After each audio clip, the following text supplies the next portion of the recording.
வணக்கம்.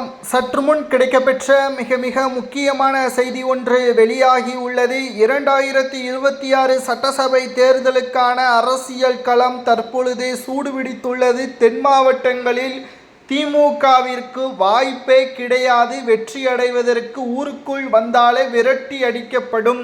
திமுக சொன்ன வாக்குறுதிகள் என்ன ஆனது?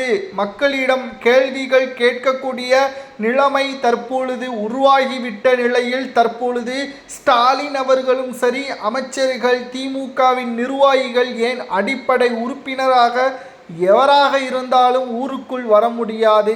வெள்ளை அறிக்கையை வெளியிட முடியுமா, திராணி இருக்கிறதா என்று எதிர்க்கட்சியினர்களும் தற்பொழுது தென் மாவட்ட மக்களுக்காக குரல்களை கொடுத்துள்ளனர்.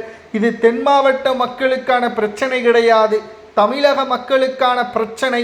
சொன்ன வாக்குறுதியை திமுக நிறைவேற்றியிருந்தால் எங்களது ஊருக்கு உங்களை ராஜ மரியாதையுடன் வரவேற்போம்.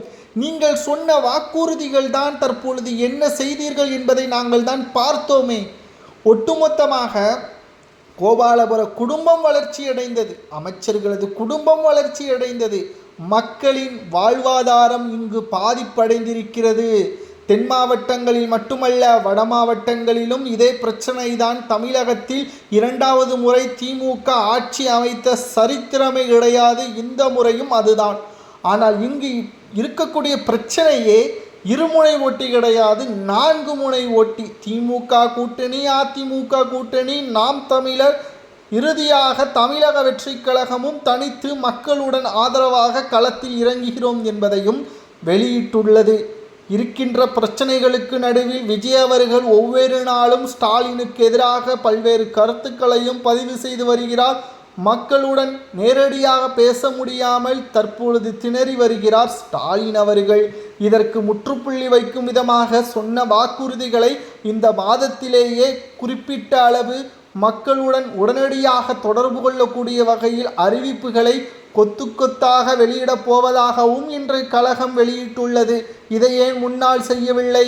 ஆசிரியர்கள் போராட்டம், செவிலியர்களது போராட்டம் என்று வரிசையாக நாம் பார்த்து கொண்டுதானே இருக்கிறோம். தமிழகத்தை பொறுத்தளவிற்கு திமுக 2வது முறை வந்ததே கிடையாது.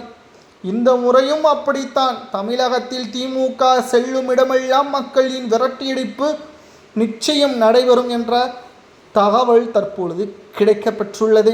இதனால் திமுகவின் தேர்தல் பிரச்சாரம் தள்ளி வைக்கப்பட்டிருப்பதாகவும் செய்திகள் நமக்கு கிடைக்கப்பெற்றுள்ளது. உங்களது பகுதியில் திமுக வந்தால் ஆதரிப்பீர்களா என்பதை கமெண்ட்